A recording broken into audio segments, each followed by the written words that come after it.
Slow poker. I have a career and a family, but also play poker, which doesn't leave me much time, so let's get to it. I've got sixes in a 5-way limped pot, and the flop is hella good.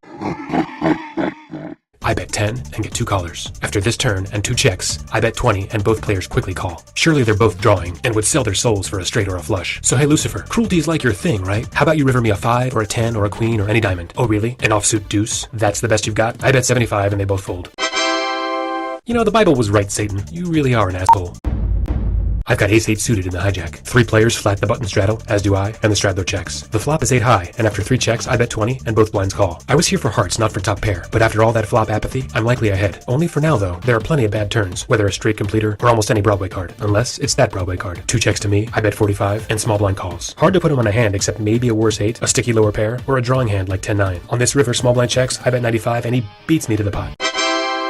In his defense, what hands in my pre-flop straddle flatting range beat top pair some kicker? Only a handful. What, like 2, 4, 7? You could argue 16. Okay, 23. Or if I was bluffing flop and got there, at most 36. Or if you widen my range, maybe 77. So yeah, only a handful. Where can I get merch? Okay, go to http://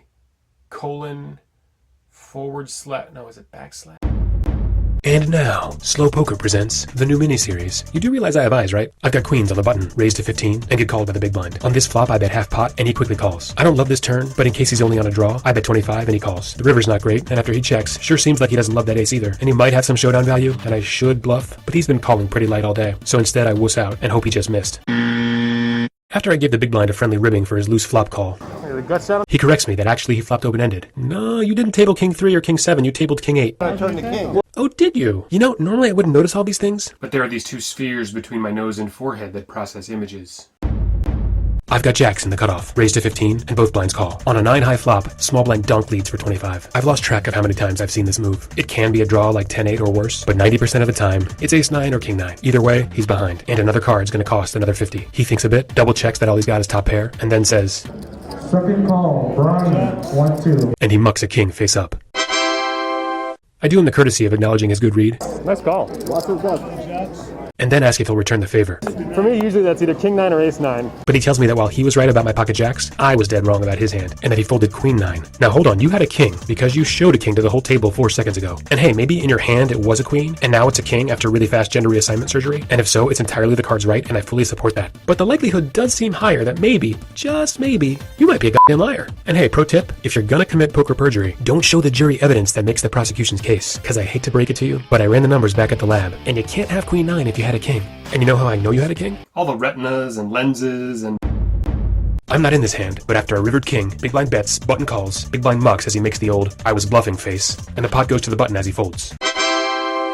But while he's collecting his chips, he suddenly realizes he'd made a huge mistake. He explains to everyone that his hand was pocket kings, which is unfortunate, given kings full of 9s would mean he'd get the high hand bonus. He drones on and on to everyone at the table for at least 10 minutes. He even pleads with a floor manager, who explains that if the cards are mucked, it's just too late for the bonus, and the button just keeps agonizing over his misfortune for at least another half hour. Now, I don't say these 3 points out loud, but I sure think them.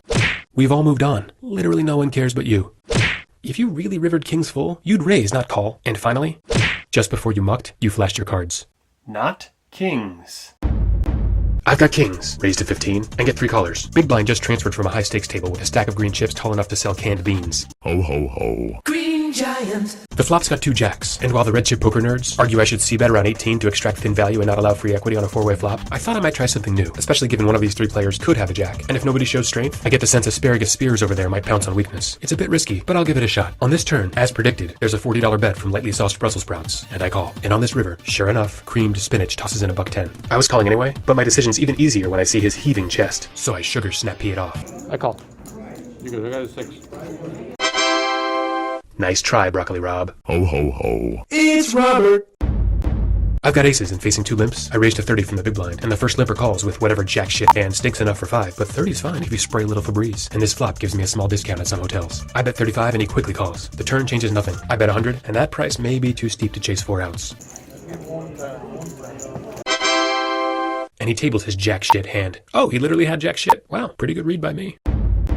I've got aces and UTG bets 35. The standard open has been 15 or maybe 20, but 7 times the big blind. As I 3-bet to 95 and everyone folds to this guy who snaps it off, I think to myself, what could he possibly have that warrants a 7x overbet and then a 3-bet auto call? Pre-flop overbets tend to be a sign of weakness from someone who doesn't want to see a flop. So either a hand like ace-king who's afraid to handle 3 low cards, or a middling pocket pair. Once in a blue moon it's not weakness, like a red shirt from episode 5 who in a 1-3 game raised from under the gun to $27. Everyone folded and he showed aces. But if I had one guess for this guy, I'd say pocket jacks. On this flop he checks, I bet 60, and he quickly folds. This fascinated me far too much, so I ran a contest on social media. Without knowing the flop, first one to guess his hole cards wins a t-shirt and a cameo on this episode. Slow Poker Nation showed up big, with a slew of fantastic guesses, the most common one matching mine. Some thought pocket queens, and one said pocket eights. And despite my already having won the hand, the thought of either gave me a mild heart attack. But enough dilly-dally. Let's hear from 7X himself. Jacks. 6-5 of spades. Okay, well, obviously no one guessed that hand, so next time I'll run a less impossible contest. But if you want to buy a Slow Poker t-shirt or hoodie or mask, head to slowpoker.cards today. And thanks to everybody who participated. Better luck next time. Wait, what? Seriously? What kind of sick fuck guesses that hand? Joining us from Utah, please welcome poker savant, Skylar Hawker. Okay, Skylar, we don't have much time. These videos move fast. So, congratulations. Your t-shirt will arrive in the mail today. But most importantly, why 6-5 suited? How did you get there? What was your process? The world needs to know. And we're out of time. Skylar Hawker, what a treat. I've got aces in the big blind, and after low jack bets 15 and cutoff calls, I 3-bet to 80. Low jack calls fairly quickly, and cutoff gets out of the way. This flop isn't so great for an overpair, but I bet and he folds. Look out, cutoff sob story incoming. I had 10-7 of spades on a flop straight. Oh no, he folded the Brad. A bunch of limpers make me play a pedestrian 10-7, also known as my neighbor Brad's favorite hand. What are you doing folding the Brad? Shove that pre-flop. What do you read poker books or something? Just watch my videos. Brad, I'm telling you, if this stupid favorite hand of yours goes south or north. Some say deuces never loses. I say 10-7 is what God forbet jams in heaven. Holding my favorite hand and I would have flopped a straight. 10-7 suited. That's my hand. No, check yourself. It's not your hand. It's not Daniel Negreanu's hand. And I had my favorite hand. You know what that is? The 10-7. It's my neighbor Brad's hand. Watch the throne, pal. I don't know why I called. Wait, you really don't know why you folded? All jokes aside, sure, you would have flopped a straight this time, but odds of that are 75 to 1. Literally 99% of the time, you don't flop the joint. If you're flatting 3-bets with a quarter of your stack with a speculative hand like 10-7, it's a quick exit for you and the Brad. And I know that you and the rest of 10-7 Nation Army get upset when some jerk like me goes and cracks your premium with rubbish like rockets. But don't worry, you and Negreanu and all the other Brad heads will get producer credit and residuals from my new prestige TV series premiering next Monday on AMC.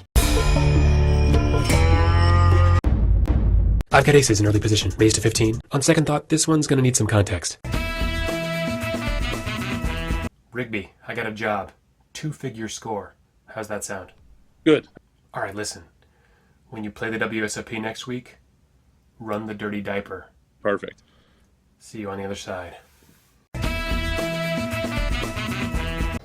Rigby refers to the 3-deuce off as the dirty diaper. Dirty diaper. This is Oh insane. no! Oh This is no! Here we go. Kings against trade deuce. Oh my gosh. There's an ace out But, there, yeah. and Jensen has to feel sick. Opportunity Oh my all God. in. Oh, God. Oh, it got through! The pain. I casually tell the player next to me the story of Nick Rigby, how some man I never met turned the hand 3-deuce into an epic main event bluff. And the very next hand, our unknowing accomplice is dealt 3-deuce in the low jack, and feeling inspired by my tale, raises preflop and is called on the button by the mark. The board runs out in the grossest way humanly possible.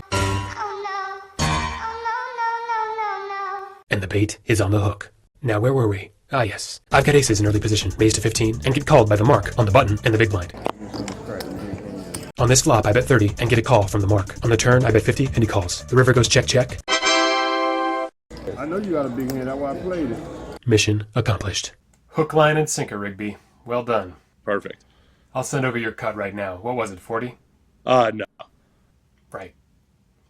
32. Yeah. Well played, Rigby. Well played. And that'll do it for episode 8 of Slow Poker. Please like, subscribe, comment below, buy merch, keep your feet on the ground, keep reaching for the stars, and keep those diapers dirty. Until next time, this has been Slow Poker.